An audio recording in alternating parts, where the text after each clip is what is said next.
U.S. officials have officially unveiled the text of a highly anticipated agreement between the United States and Iran, a 14-point Memorandum of Understanding. The document outlines the mechanical steps required to end a major 4-month conflict that has rapidly expanded across the Middle East. The text rests on a central paradox. Washington and Tehran are agreeing to step back from the brink of a regional war, yet they are doing so with zero baseline trust. To bridge that gap, the U.S. administration has structured the agreement strictly around measurable performance. Neither side relies on promises, they rely entirely on verified actions. The MoU functions as a highly sequenced 60-day de-escalation ladder, where military, economic, and nuclear concessions are hard-coded into a closed-loop system of structural conditionality. The agreement begins with an immediate and permanent termination of military operations on all fronts.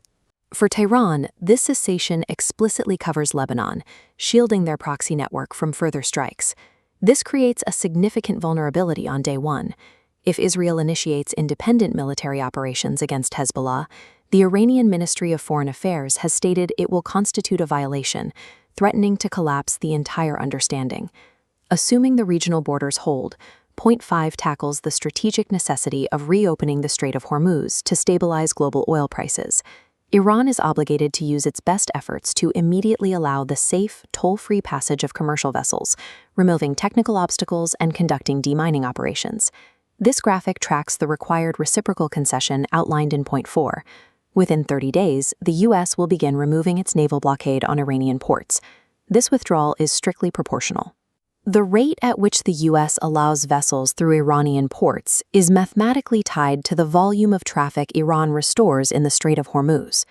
By the end of that 30-day window, the U.S. military is required to pull its forces back from Iran's proximity, returning entirely to the posture it held before hostilities escalated on February 28.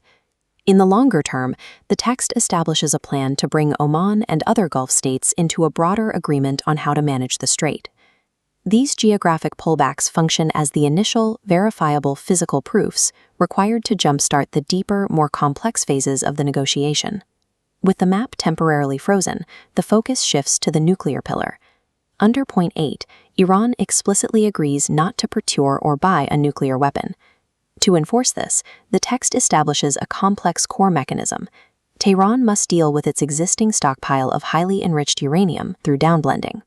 This downblending must occur in place, strictly under the supervision and direct verification of the International Atomic Energy Agency.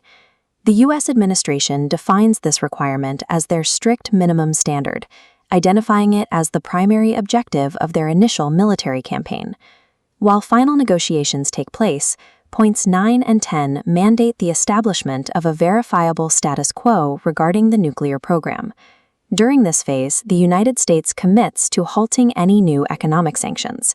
This flowchart maps the exact sequence required for economic relief.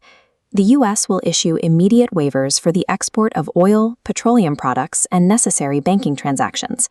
However, the actual execution of sanctions relief is legally and chronologically blocked until nuclear compliance is verified.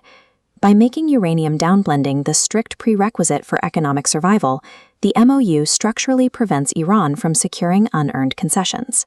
Point 11 introduces an immediate economic lifeline, the phased unfreezing of restricted Iranian funds. These assets will not be released simultaneously. They are deployed incrementally to reward Tehran's compliance step by step during ongoing talks. If that compliance holds, Point 7 triggers the sweeping termination of all economic sanctions, including both unilateral U.S. measures and UN Security Council resolutions.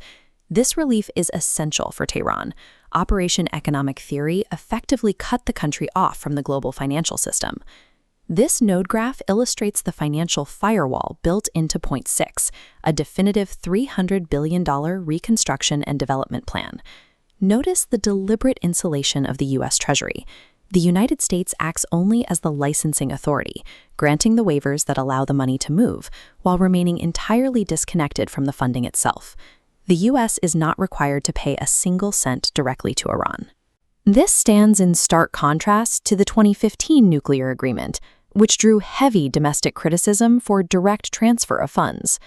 Instead, the capital will come from regional partners like the UAE, who will act as third-party providers responsible for building Iranian infrastructure, such as power plants.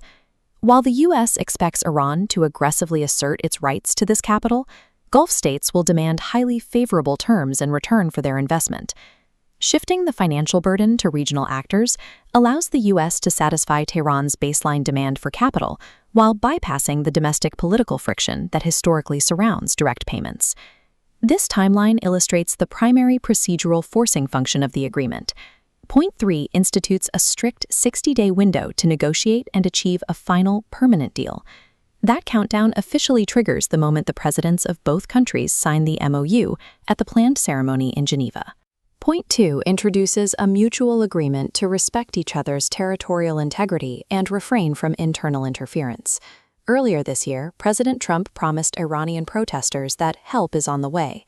By now agreeing to non-interference in Tehran's internal affairs, the administration effectively severs those ties, alienating the very dissident groups it previously championed. To manage the execution, points 12 through 14 outline the logistical requirements for joint mechanisms to monitor how both sides implement the document. They mandate that once the MoU is signed, both sides must immediately transition from implementation into final negotiations. The ultimate required end state is explicit. The final deal must be endorsed and codified by a binding UN Security Council resolution. The 60-day clock acts as a hard procedural deadline. It ensures the status quo cannot become a permanent stalemate, forcing both actors to finalize peace or collapse the deal entirely. This diagram shows the complete architecture of the MoU, replacing bilateral trust with verifiable mechanics. The structure relies on specific load-bearing nodes: Israeli restraint, IAEA uranium downblending, and commercial transit through Hormuz. If any node fails, the entire agreement collapses. Its survival depends on perfect mathematical execution, maintaining strict proportionality between U.S. blockade withdrawals and Iranian shipping lane restorations. External variables, particularly uncoordinated military actions from third parties, pose an existential threat to the timeline. The 14-point MoU is a high-wire diplomatic gamble. It uses a relentless 60-day window to force immediate tactical de-escalation into a permanent, internationally codified reality.